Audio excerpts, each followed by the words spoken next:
Good morning. So Jane asked me to share something that happened, a revelation that came to me while I was in her abundance class. And I promised to keep this brief, no matter how long it takes. So, so where to start?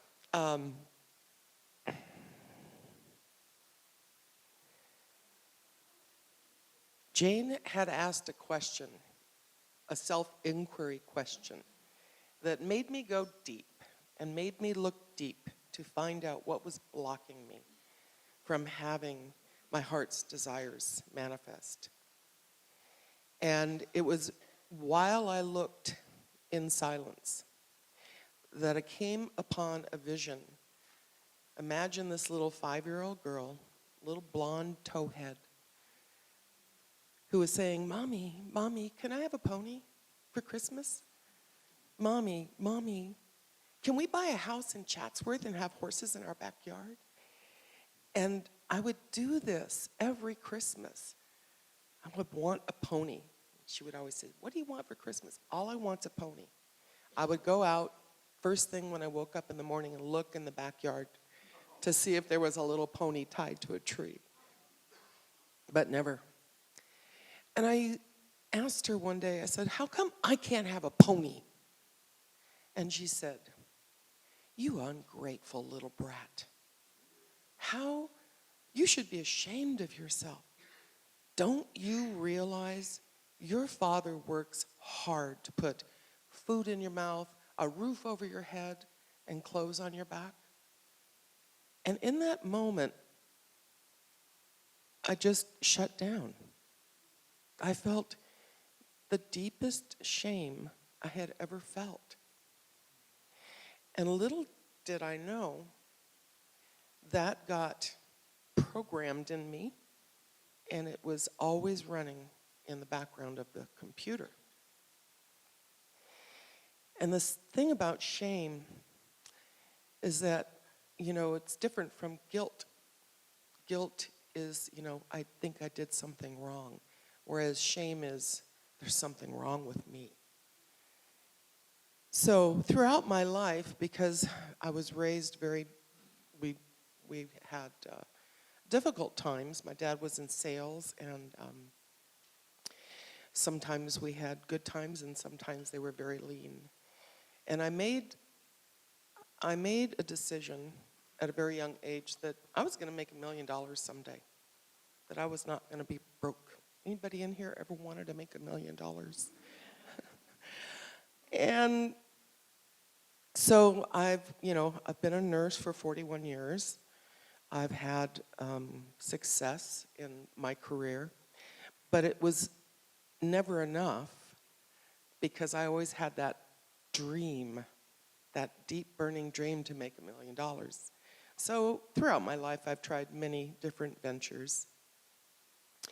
And recently I came across a venture that has the greatest potential and possibility for me to get to that dream.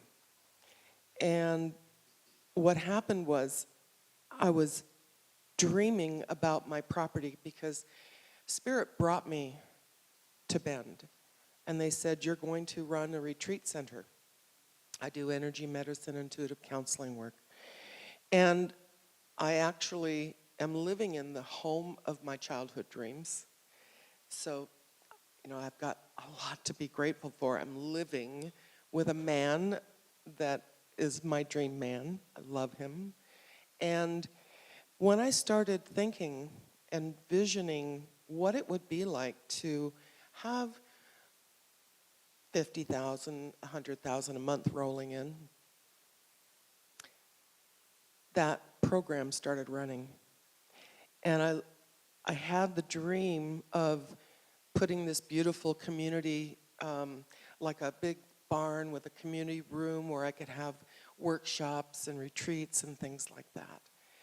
And then that program jumped up and said, "You little shameful brat, you should be grateful for what you have."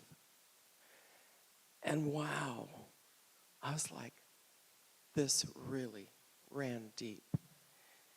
When it came up in my consciousness during the abundance class, and I recognized it for what it was, I just looked at my mom in heaven and I said to her, it's okay. I can do this. I feel free. I feel that, when Sylvia was here last week and said, read Marianne Williamson's famous quote where she said, our deepest fear is not that we are inadequate. Our deepest fear is that we are powerful beyond measure.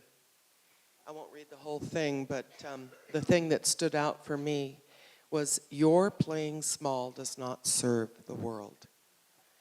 And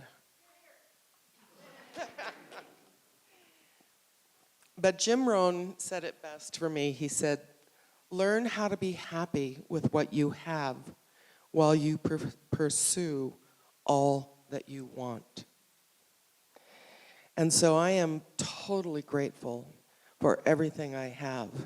And I dare to dream even bigger, because I'm playing big in 2020. You with me? Thanks.